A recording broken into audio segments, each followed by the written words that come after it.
Good morning, good night, everybody. Teacher Phil English is here. Let's talk about freight, transportation, and shipping, which is all the same thing. So, the first type of shipping is air carrier. Air carrier. Air carrier is an airplane. So let's say I am selling books and we need to ship 10,000 books to, I don't know, Korea. So I put 10,000 pounds of books on an air carrier, and fly it to Korea. Now, an air carrier is very expensive, lots of money, but it's very fast. So, let's say I don't want to spend that much money. I want cheaper.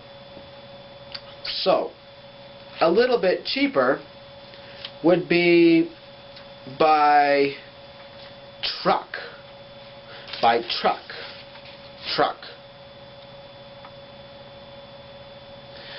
Truck is cheaper and still fairly fast. So we put it on a truck, we save some money, it's still a little bit faster.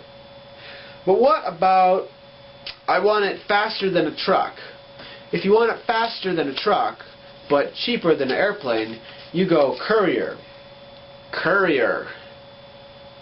A courier is like FedEx, UPS. These are couriers that you can use for small packages to get it fast or reasonably fast for a reasonable cost. Now the cheapest is rail and boats. Rail transport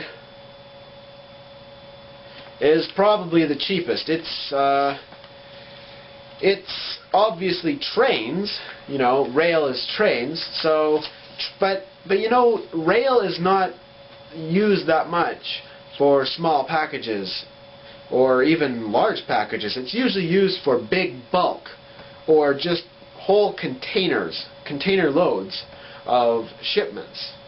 And boats are used for small and large as well as bulk, because there are shipping ocean freight companies that use boats to ship dry bulk, which is like food, grains and bananas and stuff. You have wet, like oil, they ship oil. You can have chemicals, even natural gas, liquefied natural gas, and they can all be shipped over the ocean using a boat.